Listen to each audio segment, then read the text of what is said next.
Welcome to KTC drama Tamil. புதுசாக நம்ம சேனலை பார்க்குறவங்க சப்ஸ்கிரைப் பண்ணிக்கோங்க, மறக்காமல் பெல் ஐக்கானையும் கிளிக் பண்ணிக்கோங்க. இன்றைக்கி நாம் ஏற்கனவே பார்த்துட்டு இருந்த இன்வெஸ்டிகேஷன் சீரீஸோட 9ஆவது எபிசோட் தான் பார்க்க போகிறோம். போன எபிசோடில் இது வரைக்கும் பார்த்துருந்துருப்போம் அப்படின்னா, இளவரசர் ஷா வந்து சூச்சுக்கு எப்படியாவது அந்த அவுட்டர் ஸ்பை பண்ணுறதுக்கான பர்மிஷன் வாங்கணும் அப்படின்றதுக்காக ராஜு கூட சேர்ந்து ரொம்ப குடிச்சிருப்பாரு. இந்த மாதிரி தன்னோட பையன் வந்து கஷ்டப்படுறான் அப்படின்றத தெரிஞ்சுக்கிட்ட ராஜாவும், சரிப்பா உனக்கு இன்னொரு வாய்ப்பு தரேன், இதான் கடைசி வாய்ப்பு, நீங்கள் வந்து ரீஎக்ஸாமின் பண்ணுங்கள் அந்த துருவியோட உடலை, ஆனால் இதில் க்ளூ கிடைக்கல அப்படின்னா இந்த விஷயத்தை இதோட ஸ்டாப் பண்ணிடணும், ஏன்னா இதில் நிறைய பொலிட்டிக்கல் ப்ரெஷர் இருக்குது, இது நம்ம நாடு மட்டும் சம்மந்தப்பட்டது இல்லை, அடுத்த நாடு சம்மந்தப்பட்டது, பார்த்து இருந்துக்கோங்க அப்படின்ற மாதிரி சொல்லி அட்வைஸ் பண்ணுவார். சரின்னு சொல்லிட்டு அவனும் என்ன பண்ணுவான் அப்படின்னா, அந்த உத்தரவை வாங்கிட்டு வீட்டுக்கு வந்து சூச்சு கிட்ட வந்து கொடுப்பான். சூச்சுக்கு வந்து அவனோட ஸ்டேஜை பார்க்கும்போதே தெரியுது, தனக்காக தான் இந்த அளவுக்கு குடிச்சிட்டு கஷ்டப்பட்டு வாங்கிட்டு வந்திருக்காரு அப்படின்றது அவங்களால புரிஞ்சுக்க முடியுது. ஆனால் இப்போ சூச்சு என்ன பண்ணுவாங்க அப்படின்னா, திரும்பி வந்து அந்த துருவியோட உடலை வந்து ரீஎக்ஸாமின் பண்ணணும். தடவை பண்ணும்போது அவங்க யூச்சனை வச்சு தானே பண்ணாங்க. அப்படி பண்ணும்போது ஒரு சில விஷயங்களை வந்து அவர் ஒரு துறவி அப்படின்றனால கான்சென்ட்ரேட் பண்ணாமல் விட்டுருப்பாங்க. ஒரு சிலதை க்ளீன் பண்ணுறதுக்குலாம் புனித வாட்டர் ஊற்றி பண்ணுவேணும் அந்த மாதிரி சொல்லி ப்ரொசீஜர்ஸ்லாம் ஃபாலோ பண்ணதுனால முன்னாடியே பாய்சனால் அவர் இறந்தாரா இல்லையா அப்படின்றதுக்கான எவிடன்ஸ் எல்லாமே போயிருக்கும். ரொம்ப பார்த்து கேர்ஃபுல்லாக தானே ஹேண்டில் பண்ணியிருப்பாங்க. அந்த மாதிரி பண்ணாமல் இந்த டைம் என்ன பண்ண போகிறாங்க அப்படின்னா, ரொம்ப டீட்டெயிலாக அனாலிசிஸ் பண்ணணும் அப்படின்ற மாதிரி சொல்லி முடிவு பண்ணுவாங்க. நார்மலான மக்கள் யாரை இறந்து போனால் எப்படி பண்ணுவாங்கன்னு சொல்லிட்டு அப்போ தான் அவங்களுக்கு வந்து ஒரு விஷயம் வந்து தோணும். இப்போ வந்து ஹார்ட் அட்டாக் வந்து தான் அவர் இறந்துருக்காரு அப்படின்றது தெரிய வருது. நார்மலான கேசஸ்னால் எப்படி வந்து ஹார்ட் அட்டாக் வரும், ஒரு சில சிவியர் கேசஸ்லாம் ஹார்ட் அட்டாக் வர்றதுக்கு டிஃப்ரெண்ட்டான காரணங்கள்லாம் இருக்கும்ல, அதுக்கான காரணத்தை கண்டுபிடிக்கணும் அப்படின்ற மாதிரி சொல்லி இவங்க ஆட்டோஸ்பை பண்ண ஆரம்பிப்பாங்க. இந்த டைம் வந்து உள்ளுக்குள்ளே தான் உடற்கூறாய்வு 2ஆம் கட்டம் பண்ணும்போது உள்ளுக்குள்ளே கிழிச்சு தானே பார்ப்பாங்க. அப்படி செக் பண்ணி பார்க்குறது மூலமாக என்ன தெரிய வரும் அப்படின்னா, அவங்களோட உள்ளுறுப்புகள் எல்லாமே வீங்கி போய் கிடக்கும். ஒரு சில இடத்துல வந்து அந்த இறப்பியில் இருக்க ஃப்ளூயிட் எல்லாமே மேலும் கிளியமாக போயிட்டுருக்குமா, அன்ஈவனாக இருந்திருக்கும். இதெல்லாம் பார்க்கும்போதே அவங்களுக்கு புரிஞ்சிருச்சு, உள்ளுக்குள்ளே வந்து ஏதோ ஒரு பிரச்சனை இருந்திருக்கு, சாப்பிட்ட சாப்பாடு ஏதோ ஒன்று வந்து செரிக்காமல் வந்து ப்ராப்ளம் பண்ணியிருக்கு. அப்போ வந்து ஏதோ ஒரு பிரச்சனை அப்படின்றப்ப அந்த சாப்பாட்டில் தான் ஏதாவது கலந்துருப்பாங்க, அப்படி என்ன கலந்துருக்காங்க அப்படின்றத செக் பண்ணி பார்க்கணும் அப்படின்னு சொல்லிட்டு அந்த வயிற்றில் இருக்க கழிவுகளில் இருக்கும்ல சாப்பாட்டோட துகள்கள், அதை வச்சு செக் பண்ணி பார்க்கும்போது அது ஒரு விதமான பாய்சன் அப்படின்றது வந்து தெரிய வந்திருக்கு. இந்த பாய்சன் வந்து உயிரெடுக்கிற அளவுக்கு பாய்சனாக கிடையாது, ஒருத்தவங்களோட உடம்புல ஹீட்டை வந்து அதிகப்படியாக வந்து ப்ரொடியூஸ் பண்ணுறதுக்கான பாய்சன். இந்த பாய்சன் வந்து இந்த தமிழ்நாட்டில் வந்து அவ்வளோக்கா கிடைக்காது, ரேர் தான், ஏதாவது ரொம்ப ரிமோட் பிளேஸில் அது வெஸ்ட் சைடு தான் கிடைக்கும் அப்படின்றத வந்து இவங்க வந்து சொல்லிவிட்டு அந்த இன்வெஸ்டிகேஷன் பண்ண ரிப்போர்ட் எல்லாத்தையும் ஷா இளவரசர்கிட்ட சொல்லுவாங்க. இந்த மாதிரி தான் வந்து நடந்திருக்கு, அதனால தான் அவருக்கு ஹார்ட் அட்டாக் வந்திருக்கு அப்படின்னு சொல்லும்போது, இந்த விஷயத்தை ஏமா நீ முன்னாடியே வந்து கண்டுபிடிக்கலை, எப்படி மிஸ் பண்ணன்னு கேட்கும்போது, நான் ஃபஸ்ட்டு மிஸ் பண்ணதுக்கான காரணம் ஆல்ரெடி இந்த கேஸ் வந்து பொலிட்டிக்கல் ரீதியாக வந்து ரொம்ப வந்து ப்ரெஷரான போயிட்டு இருந்துச்சு, நீங்களே ரொம்ப கஷ்டப்பட்டுட்டு இருந்தீங்க, அதனால் உங்களுக்கு வந்து இந்த பிரச்சனை வந்துடக்கூடாதுன்னு சொல்லி தான் லிமிட்டடாக வந்து எல்லாமே வந்து பார்த்து பண்ணி, 2வது இருந்திருக்கிறது துறவி அப்படின்றனால ப்ரொசீஜர் நிறைய ஃபாலோ பண்ணலை அப்படின்ற மாதிரி சொல்லவும் சாய் இளவரசர் சத்தம் போடுவார். எப்பயுமே வந்து நீ ஒருத்தவங்களை வந்து ஆட்டோஸ்பை பண்ணுற அப்படின்னா அந்த இறந்து போன உடலுக்கான நியாயத்தை வாங்கி கொடுக்கணும்னு மட்டும் பண்ணு, மற்றபடி இந்த கேஸில் யார் இன்வால்வ் ஆகியிருக்காங்க அவங்களுக்கு என்ன பாதிப்பு ஏற்படும்னா நீ பார்க்காத, அப்போ இறந்தவர்களுக்கான நியாயம் வந்து கிடைக்காமே போயிடும்ல, ஆனால் உன்னோட எத்திக்ஸ்லேருந்து மாறாத, யாருக்காக இருந்தாலும் சரி எனக்காக இருந்தாலும் சரி அதை விட்டு கொடுக்காதம்மா அப்படின்ற மாதிரி சொல்லுவாங்க. சரிங்க, இதுக்கு மேற்பட்டு கரெக்டாக பண்ணலாம் அப்படின்ற மாதிரி சொல்லிட்டு இப்போ தான் கண்டுபிடிச்சிட்டாங்களே ஏதோ ஒரு பாய்சன் தான் கலந்துருக்காங்கன்னு சொல்லிட்டு அதை பற்றின டீட்டெயில்ஸ் எல்லாம் விசாரிக்கிறதுக்காக போவாங்க. இப்படி இன்வெஸ்டிகேஷன் பண்ணிகிட்டு இருக்கும்போது லியாவும் ஜின்லியும் என்ன பண்ணுவாங்க அப்படின்னா, இறந்து போனது எங்கே, அந்த ஜாப் மினிஸ்டரோட வீட்டில் தானே, அங்கே போய் வந்து திடீர்னு போய் சீக்ரெட்டாக இன்வெஸ்டிகேஷன் பண்ணுறோம், சர்ப்ரைஸ் இன்வெஸ்டிகேஷன்ற மாதிரி யார்ட்டையும் இன்ஃபார்ம் பண்ணாமல் போய் இன்வெஸ்டிகேஷன் பண்ண ஆரம்பிப்பாங்க. அப்படி பண்ணும்போது தான் அவங்க ஒரு விஷயத்தை நோட் பண்ணுவாங்க, அங்கே அன்றைக்கி சாமி கும்பிடும்போது நிறைய பூச்செடிகள் பக்கத்தில் இருந்திருக்கும்ல, அந்த பூச்செடிகள்லாம் இருந்திருக்கு, அவர் வேறு ஒரு பூவை பார்த்த மினிக்கு இறந்து போனாருன்ற மாதிரி சொல்லியிருப்பாங்களே, அந்த பூக்கள் தொட்டிகள்லாம் பார்க்கும்போது எல்லாமே உடஞ்சி கிடக்கும், இது எப்படி உடஞ்சிருச்சுன்னு தெரிலையே அப்படின்ற மாதிரி சொல்லி பார்க்கும்போது ஒரு சில அந்த பூச்செடியில் மட்டும் இருக்க ரோசஸ்னால் ரொம்ப டிஃப்ரெண்ட்டாக இருக்கும். இது பார்க்கும்போது கொஞ்சம் டவுட்டாக இருக்குது அப்படின்ற மாதிரி சொல்லிட்டு நம்ம வந்து இந்த விஷயத்தை இன்வெஸ்டிகேஷன் பண்ணணும் அப்படின்ற மாதிரி சொல்லி இளவரசர் ஷா கிட்ட சொல்லுவாங்க. உடனே இளவரசர் ஷா என்ன பண்ணுவார் அப்படின்னா, இந்த பூ மட்டும் டிஃப்ரெண்ட்டாக இருக்குது அப்படின்றப்ப இந்த பூவோட மண்ணில் தான் ஏதாவது பிரச்சனையாக இருக்கும் அப்படின்ற மாதிரி சொல்லி ஒரு உயிரோடு இருக்க மீன் எடுத்துகிட்டு வர சொல்லுவாங்க. ஒரு பவுல் எடுத்துக்கிட்டு அந்த மீன் இருக்குது பார்த்தீங்களா, அந்த மீனை தண்ணியில் வந்து அது விடுவாங்க.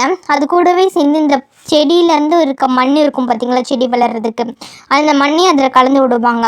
பார்த்தா கொஞ்ச நேரம் கூட இருக்காது, அந்த மண் கலந்து அடுத்த செகண்டே அந்த மீன் வந்து இறந்துடும். அந்த இறந்ததுக்கான காரணம் என்னென்னா, அந்த மண்ணில் வந்து அதிகப்படியான அந்த வெப்பம் ஹீட் கொடுக்குற தன்மை இருந்ததுனால அந்த பாய்சனிங் தாங்க முடியாமல் இறந்துருக்கு அப்படின்றது தெரிய வந்திருக்கும். அப்போ இது மூலமாக தான் பாய்சன் வச்சுருக்காங்கன்றது தெரிஞ்சு போச்சு. ஆனால் இந்த மண்ணில் மட்டும் எப்படி இருக்குது அப்படின்றத நல்லா விசாரிக்கும் போது என்ன தெரிய வரும் அப்படின்னா, அதில் வந்து டீ போட்டிருப்பாங்கள்ல, அதுக்கான டீலேருந்து வடிகட்டி போட்ட இதெல்லாம் இருக்கும். அப்போ வந்து ஏதோ ஒரு டீ வந்து மாங்குக்கு வந்து கொடுத்துருக்காங்க. அந்த துறையை குடித்ததுக்கு அப்புறமேட்டுக்கு அவருக்கு டவுட் வந்துருக்கிறதுனால இந்த செடியில் ஊற்றிருக்காரு, நமக்கு அதனால தான் இவன் அடையாளம் தெரிஞ்சிருக்கு அப்படின்ற மாதிரி சொல்லிட்டு அப்போ வந்து என்ன நடந்திருக்கும் அப்படின்றத வந்து ஓரளவுக்கு கெஸ் பண்ணி பார்க்குறாங்க. அப்போ இதெல்லாம் பண்ணியிருந்ததுக்கு யாருக்கு ஒரே காரணமாக இருக்கும், இது ஜா மேன்ஷனில் நடக்குது அப்படின்றப்ப இந்த ஜா வீட்டில் யார் வந்து இந்த மாதிரி வேலைகள்லாம் பார்ப்பா அப்படின்றப்ப அந்த ஜா ஷென்யா அப்படின்ற ஒரு கசின் இருக்கான்னு அவன் தானே தேவை வருது. அப்போ வந்து அவனை கூப்பிட்டு விசாரிக்கணும் அப்படின்ற மாதிரி சொல்லுவாங்க. அவன் வந்து எதுக்கு இப்போ இன்சார்ஜாக இருப்பானா, மிலிட்ரியில் இருக்க டாக்குமெண்ட்ஸ் எல்லாம் செக் பண்ணுவாங்கள்ல, அதுக்கு இன்சார்ஜாக அவன் தான் இருப்பான். அவன்கிட்ட வந்து ஏதாவது ஒரு விஷயங்கள் வந்து கனெக்ஷன்ஸ் வந்து இந்த கேஸுக்கும் இதுக்கும் சம்மந்தமாக இருக்கா அப்படின்ற மாதிரி சொல்லிட்டு அவனை பற்றி டீப்பாக விசாரிக்கணும் அப்படின்னு சொல்லிட்டு அதுக்கத்தி வந்து விசாரிக்கிறதுக்காக அந்த சின்ன பார்க்கறதுக்காக போவாங்க. அந்த சின்ன பொண்ணை கூப்பிட்டு விசாரிக்கும் போது சூச்சுக்கிட்ட வந்து அந்த பொண்ணு சொல்லும், இந்த மாதிரி வந்து முன்னாடியே வந்து இந்த ஜாஷன்யா வந்து என்கிட்ட தப்பாக நடந்துக்கிட்டான், என்னை அப்யூஸ் பண்ணா அப்படின்ற மாதிரி சொல்லும்போது, சரிவா உனக்கு எப்படி அவனை தெரியும் அப்படின்ற மாதிரி கேட்பாங்க. எனக்கு அவனை வந்து ஆட்டோமேட்டிக்கான தெரியாதுங்க, ஃபஸ்ட்டு எனக்கு அவனுக்கு எந்த சம்மந்தம் இல்லை, ரீசெண்டாக வந்து என்கிட்ட அவன் தப்பாக நடந்துக்கிட்டான், அதனாலே எனக்கு அவனை தெரியும் அப்படின்ற மாதிரி சொல்லுவாங்க. அப்போ தான் சூச்சு வந்து அந்த பொண்ணு வந்து எக்ஸாமின் பண்ணுவாங்க, ஒரு விஷயத்தை கண்டுபிடிப்பாங்க. இந்த பொண்ணுக்கு வந்து சிபிலிஸ்ன்ற நோய் இருக்குது அப்படின்றது. இந்த நோய் வந்து ஒரு தொத்து வியாதி. இந்த பொண்ணு யார் கூடலாம் பழக்க வச்சுக்குதோ அவங்க எல்லாருக்குமே வந்து இந்த தொத்து வியாதி வந்து பரவும் அப்படின்றது வந்து சொல்லுவாங்க. சரி, இந்த விஷயம் வந்து அவனுக்கு தெரியுமா, ஜாசினியாவுக்கும் இது போயிருக்கா அப்படின்னு கேட்கும்போது தெரிலங்க அப்படின்ற மாதிரி சொல்லுவாங்களா. சரின்னு சொல்லிட்டு சூச்சு என்ன சொல்லுவாங்க அப்படின்னா, நீ இதுக்கு மேற்பட்டு வந்து சில விஷயங்களை வந்து விசாரிக்கணும், உன்னை வந்து அப்யூஸ் பண்ணது ஜாஸ்னியான்னு சொல்கிறீல, உண்மையிலே அவன் உன்னை அப்யூஸ் பண்ணியிருக்கானா அப்படின்றதுக்கான எவிடன்ஸ் எல்லாம் நான் கண்டுபிடிக்கணும் அப்படின்ற மாதிரி சொல்லிட்டு அவங்க உடம்புல ஒரு சில இடங்களில் காயம் பல்தடங்கள்லாம் இருக்கும்ல, அது எல்லாத்தையும் வந்து இவங்க வந்து செக் பண்ணி பார்ப்பாங்க. அச்செடுத்து அது ஜாஷினியாவோட மேட்ச் ஆகுதா அப்படின்றத செக் பண்ணி பார்க்குறேம்மா அப்படின்ற மாதிரி சொல்லிட்டு அதுக்கான இதெல்லாமே வந்து காப்பி வந்து எடுத்துக்குவாங்க. இன்னொரு பக்கம் இளவரசர் ஷா என்ன பண்ணுவார் அப்படின்னா, எப்படி வந்து இந்த ஷாஷன்யா தான் வந்துட்டு தப்பாக நடந்துக்கிட்டான்றது கண்டுபிடிக்கிறது அந்த சின்ன பொண்ணுக்கிட்ட, அதுக்கு ஏதாவது ஒரு க்ளூ கிடைக்கணும் அப்படின்ற மாதிரி சொல்லிட்டு அவன் கூட பேசணும் அப்படின்றதுக்காக சீக்ரெட்டாக வந்து மீட் பண்ணுறதுக்காக கூப்பிட்டுருப்பாங்க. சரி, இளவரசர் கூப்பிட்டுருக்காருன்னு சொல்லிட்டு அந்த ஜாஷன்யாவும் வருவானா. அவன் பேசிகிட்டு இருக்கும்போது சாப்பிட்றதுக்கு வந்து ஆப்பிள் வந்து கொடுப்பாரு. அது சாப்பிடும்போது அதில் பல்லச்சு பல்வரிசை அதில் பதியும்ல, அதை வச்சு கன்ஃபார்ம் பண்ணிக்கலாம் ரெண்டுமே ஒன்று தானா அப்படின்ற மாதிரி சொல்லிட்டு கொடுக்கும்போது அவனும் வந்து சாப்பிட்டுட்டு இருக்கும்போது ஏதோ ஒரு பிரச்சனை இல்லை, அந்த ஆப்பிள் பாதியிலே வச்சுட்டு போயிடுவானா. அதை வச்சு அவங்க கன்ஃபார்ம் பண்ணிடுவாங்க, இதுவும் அது ஒன்று தானா, ரெண்டு பேருக்குமே வந்து ஒரே நோய் தான் இருக்கா அப்படின்றத கன்ஃபார்ம் பண்ணிக்கலாம் அப்படின்ற மாதிரி சொல்லி சின்ன பொண்ணுக்கிட்ட வந்து தப்பாக நடந்துக்கிட்டது இவன் தானா தெரிய வந்துடும் அப்படின்றதுக்காக அந்த மாதிரி பண்ணியிருப்பாங்க. ரெண்டாவது என்ன அப்படின்னா, இதில் இன்வெஸ்டிகேஷன் பண்ணும்போது சின்ன பொண்ணுக்கு சிபிலிஸ் இருக்குது, அந்த பொண்ணு கூட கான்டாக்ட் வச்சுருச்சா இவனுக்கும் சிபிலிஸ் இருக்கணும்ல, அதுக்கான அறிகுறி இருக்கா அப்படின்றதையும் வாட்ச் பண்ணணும்னு சொல்லி முடிவு பண்ணுவாங்க. இன்னொரு சைடு சூச்சு என்ன பண்ணுவாங்க அப்படின்னா, இந்த மாதிரி சின்ன பொண்ணுக்கு உடம்புலையும் தெரிய வந்துருக்குல, அந்த பொண்ணுக்கு வந்து ட்ரீட்மெண்ட் பார்க்கலாம் அப்படின்ற மாதிரி சொல்லிட்டு ட்ரீட்மெண்ட் பார்த்துட்டு இருப்பாங்க. அப்படி பார்த்துட்டு இருக்கும்போது தான் அந்த பொண்ணோட லைஃபோட பேக் ஸ்டோரி எல்லாமே அந்த பொண்ணு வந்து சொல்லும், இந்த பொண்ணு எப்படி வந்து இந்த இடத்துக்கு வந்துச்சு அப்படின்னு சொல்லிட்டு. ஃபர்ஸ்ட் இந்த பொண்ணு வந்து இந்த இடத்துக்கு வரணும் அப்படின்னு சொல்லிட்டு வரல, தன்னோட குழந்தையை காப்பாற்றணும் அப்படின்றதுக்காக தான் இந்த இடத்துக்கு வந்திருக்கு. முன்னாடி இந்த பொண்ணு எப்படி இருந்திருக்கு அப்படின்னா, சாதாரண ஒரு குடும்பத்தில் தான் பிறந்திருக்கு, சொல்லப்போனால் அடிமை வம்சம்னு சொல்லுவாங்கள்ல, அந்த மாதிரி தான் இந்த பொண்ணு வந்திருக்கு. அப்போ வந்து ஒரு பெரிய பணக்கார வீட்டு பையன் வந்து இந்த பொண்ணை வந்து காதலிச்சிருக்காங்க இருக்காங்க. அப்படி வந்து அவங்க 2 பேரும் ஒன்றா இருக்கும்போது தான் இந்த பொண்ணுக்கு வந்து ஒரு குழந்தை உருவாயிருக்கு. அந்த குழந்தையை வந்து அவங்க அக்செப்ட் பண்ணிக்க மாட்டாங்க அப்படின்னு சொல்லிட்டு அந்த குழந்தையை காப்பாற்றணுன்றதுக்காக இவங்க தப்பிச்சு அங்கேருந்து ஓடி வந்திருக்காங்க. அப்படி ஓடி வந்ததுக்கு அப்புறமேட்டுக்கு தன்னோட குழந்தையை காப்பாற்றணுன்றதுக்காக மட்டும்தான் இந்த மியூசிக் கிளப்ல வந்து அவங்க ஜாயின் பண்ணி பாடகியாகவும் மாறி இருப்பாங்க. அதுக்கான மெயின் காரணமே எதுக்கு அப்படின்னா, நான் வந்து இந்த மியூசிக் கிளப்ல ஜாயின் பண்ணதுக்கான காரணமே என்னோட குழந்தைக்கு வந்து மெடிக்கல் பில் வந்து கட்டணும். அது மட்டும் இல்லாமல் அவன் வந்து நல்ல இடத்துல வாழணும் அப்படின்னா அவனுக்கு காசு தேவைப்படும். நல்ல பெரிய பணக்கார இடத்துல என் பிள்ளைய வந்து வளர்க்குறதுக்காக நான் கொடுக்கணும் அப்படின்னா அது காசு கொடுக்கணும்ல, அதுக்காக தான் இங்கே வந்து நான் செஞ்சேன் அப்படின்ற மாதிரி சொல்லிட்டு தன்னோட கதையெல்லாம் சொல்லிட்டு இருப்பாங்க. அப்போ வந்து கேட்பாங்க, எப்படி உனக்கும் அந்த துறவிக்கும் வந்து பழக்கம் ஏற்பட்டுச்சு, அவரையும் அடிக்கடி வந்து உன்னை மீட் பண்ணாருன்னு சொல்லி கேட்கும்போது, நான் வந்து கஷ்டப்பட்டுட்டு இருக்கும்போது அவருக்கு வந்து நான் ஹெல்ப் பண்ணேன் ஒரு நாள் பசியில் இருக்கும்போது, அதனால அவர் வந்து எனக்கு ஹெல்ப் பண்ண ஆரம்பிச்சாரு. அவர் நன்றிக்கடன் விதமாக தான் எனக்கு ஹெல்ப் பண்ணாரே தவிர வேற எதுவுமே கிடையாது அப்படின்ற மாதிரி சொல்லுவாங்க. சூச்சுக்கு இவர் சொல்கிறத வச்சு பார்க்கும்போது நம்புற மாதிரி இருக்கும், நம்பாத மாதிரி இருக்கும். சரி என்ன பண்ணுறதுன்னு சொல்லிட்டு இன்னும் கொஞ்சம் பேசி பார்க்கலான்னு சொல்லிட்டு சூச்சு தன்னோட கதைகளை பற்றி சொல்லுவாள். அவள் எப்படி இங்கே கேபிட்டலுக்கு வந்தா, அவள் சின்ன வயசுலேருந்து எப்படி வளர்ந்துருப்பா அப்படின்ற எல்லா டீட்டெயில்ஸையும் வந்து இவங்ககிட்ட சொல்லிட்டு இருப்பாள். இப்படி சொல்லிட்டு இருக்க இந்த டைம் பார்த்து ஜின்னி என்ன பண்ணுவான் அப்படின்னா, ஜாஷன்யா வந்து இன்னும் யார் யார் கூட வந்து கனெக்ஷன்ஸ் எல்லாம் வச்சுருக்கான், வேறு ஏதாவது ஒரு விஷயங்கள் இருக்கா அப்படின்றத வந்து அவன் வந்து எப்படி வந்து நம்ம ட்ராப்பில் சிக்க வைக்கணும் அப்படின்றத யோசிப்பான். அப்போ தான் அவனுக்கு ஒரு விஷயம் தெரிய வரும். இவன் வந்து மூட நம்பிக்கைகளுக்குன்னா அதிகமாக பயப்படுவான்னு சொல்லிட்டு சாமி பூதம் பேய் எல்லாத்துக்குமே வந்து இவன் அதிகமாக பயப்படுவான் அப்படின்றது தெரிய வரும். சரி அதான் இவனை வந்து பிரேக் பண்ணுறதுக்கான ஒரே பாயிண்ட் அப்படின்ற மாதிரி சொல்லி இவன் வந்து ரோஸ் செடிகள்லாம் இருக்கும்ல, அது மூலமாக வச்சு அந்த துறவி இறந்து போனார்ல அவரோட ஆன்மா வந்து எதுக்கு நீ என்னை கொன்ன அப்படின்ற மாதிரி சொல்லி இவனை கொலைப்புறமன்ற மாதிரி வந்து இவன் ஒரு சீன் வந்து கிரியேட் பண்ணுவான். அதுக்கு ஜாஷன்யும் பயந்துட்டு உண்மையை ஒத்துக்குவான்.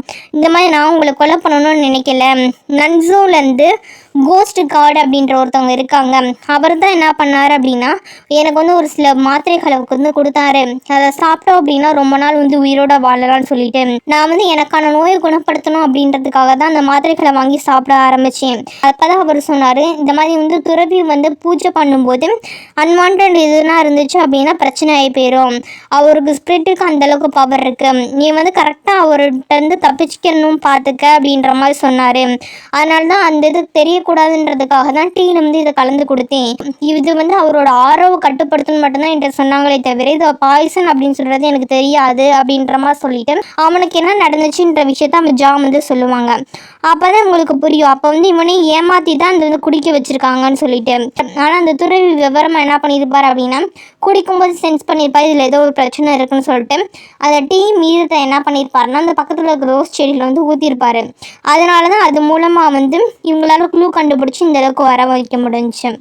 அப்போ வந்து இப்போ தெரிஞ்சிருச்சுல ஜாஸ்தின் என்ன பண்ணியிருக்கா அப்படின்னா துறவி வந்து தனக்கு இந்த மாதிரி ஒரு நோய் இருக்குது அப்படின்றத பூஜை பண்ணி கண்டுபிடிச்சிடக்கூடாது, அப்படி கண்டுபிடிச்சாங்க அப்படின்னா நம்ம வீட்டில் நம்மளோட மரியாதையெல்லாம் போயிடும் அப்படின்றதுனால இந்த விஷயம் தெரியக்கூடாதுன்ட்டு துறவிக்கு வந்து மயக்க மருந்து கொடுத்து அவரோட பவர் வந்து குறைக்கணும் அப்படின்றதுக்காக ட்ரை பண்ணியிருப்பான். ஆனால் அது மயக்க மருந்து இல்லை பாய்சன் அப்படின்றது போக போக தான் அவனுக்கு தெரிய வந்திருக்கும். அதுவும் அவன் இந்த துறவி இறந்ததுக்கு அப்புறம் தான் அவனுக்கு ஃபுல்லாகவே தெரிய வந்திருக்கும். இப்போ என்ன பண்ணுறது, இந்த விஷயம் எதுவும் பெருசாக வந்துடக்கூடாதுன்றதுக்காக தான் துறவியோட உடல் அங்கேருந்து எடுத்துகிட்டு போகிறதுக்காக அவ்வளோ ஏற்பாடு பண்ணியிருப்பாங்க. இப்போ இந்த எல்லா விஷயத்தையும் வந்து ஒருத்தர் மாற்றி ஒருத்தர் வந்து கண்டுபிடிச்சிருப்பாங்கல்ல, இந்த விஷயங்கள் எல்லாமே தெரிய வருது.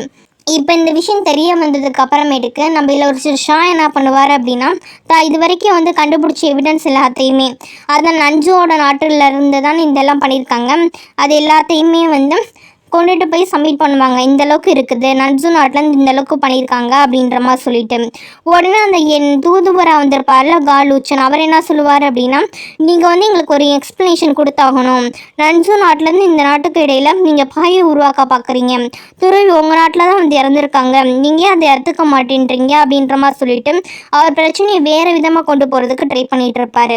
உடனே இந்த பொலிட்டிக்கல் விஷயத்தை சமாளிக்கிறதுக்காக ராஜா என்ன சொல்லுவார் அப்படின்னா நீங்கள் சொல்கிறதெல்லாம் சரிதாப்பா, இளவரசர் வந்து இந்த விஷயத்த இந்த கேஸ் வந்து பர்சனலாக எடுத்துக்கிட்டாரு, எல்லாமே ஓகே தான், ஆனால் உங்கள் நாட்டிலேருந்து வந்திருக்க துறவிக்கும் இங்கே ஒரு மியூசிக் கிளப்பில் வேலை பார்க்குற பொண்ணுக்கும் எப்படி கனெக்ஷன் வந்துருச்சு, அதை பற்றி நம்ம எப்படி விசாரிச்சு தானே ஆகணும். அதனால் நீங்கள் தேவையில்லாமல் வந்து இவரை ஃப்ரேம் பண்ணக்கூடாது. நாங்கள் கேஸெல்லாம் விசாரிச்சுட்டு அதுக்கு என்ன பதில் இருக்குன்றதை நாங்கள் சொல்லுவோம் அப்படின்ற மாதிரி சொல்லி உடனே ராஜா என்ன பண்ணுவார் அப்படின்னா இந்த விஷயத்தை வந்து இதோட முடிச்சிடலாம் அப்படின்ற மாதிரி சொல்லிட்டு இருப்பார். இப்படி அவர் ராஜா சொல்லிட்டு போனதுக்கு அப்புறமேட்டுக்கு அந்த சின்சின் இருப்பாங்கள்ல அந்த பொண்ணை பார்க்கறதுக்காக காங்கியோ அப்படின்ற ஒருத்தன் வந்து வருவான். அவன் வந்தவன் என்ன சொல்லுவான் அப்படின்னா, இங்கே பாரு, நீ இது வரைக்கும் சொன்ன வரைக்கும் போதும், இதுக்கு மேற்பட்டு எந்த விதமான நியூஸையும் தேவையில்லாமல் நீ வெளியில் சொல்லி உளறி வைக்காத. முக்கியமாக நம்ம ஒரு பவுடர் சேல் பண்ணுறோம் பார்த்தியா, அந்த பவுடர் பற்றின டீட்டெயில் வெளியில் எங்கேயுமே போகக்கூடாது. அது நம்மளோட ட்ரெஷர் தெரியும்ல உனக்கு, அது மட்டும் வெளியில் போச்சு அப்படின்னா நீ மட்டும் கிடையாது, உன்னோட குழந்தையும் போயிடும், ஞாபகம் இருக்குல்ல அப்படின்ற மாதிரி சொல்லிட்டு மிரட்டிட்டு அங்கேருந்து கிளம்பி போவான். ஆல்ரெடி இது வரைக்கும் பார்த்தது எல்லாமே அந்த நட்சு நாட்டிலேருந்து பண்ண செட்டப் போல் இருக்குது. அவங்க எல்லாமே ஒரு சுற்றியில் ஒரு வலைக்குள்ளே மாட்டின மாதிரி தான் இப்போ காட்டுறாங்க. இப்போ என்ன பண்ண போகிறாங்க, இந்த நட்சு நாட்டில் இருக்க விரிச்சவங்க வலையிலேருந்து இவங்க வெளியில் வருவாங்களாம். அடுத்து என்ன ஆக போகுது, உண்மையிலே இந்த கேஸில் என்ன தான் நடந்துச்சு அப்படின்றது ஓரளவு கெஸ் பண்ணிட்டாங்க, இந்த மாங்க் இறந்ததுக்கான உண்மை. ஆனால் இதுக்கு பின்னாடி இவங்க ஒரு வலை விரிச்சு வச்சுருக்காங்களே, அது எதுக்கு அப்படின்றத அடுத்த எபிசோடில் வந்து பார்க்கலாம். நான் எக்ஸ்பிளைன் பண்ணது உங்களுக்கு பிடிச்சிருந்துச்சு அப்படின்னா மறக்காமல் சப்ஸ்கிரைப் பண்ணுங்கள், லைக் பண்ணுங்கள், ஷேர் பண்ணுங்கள், கமெண்ட் பண்ணுங்கள். தேங்க்யூ ஃபார் வாட்சிங்.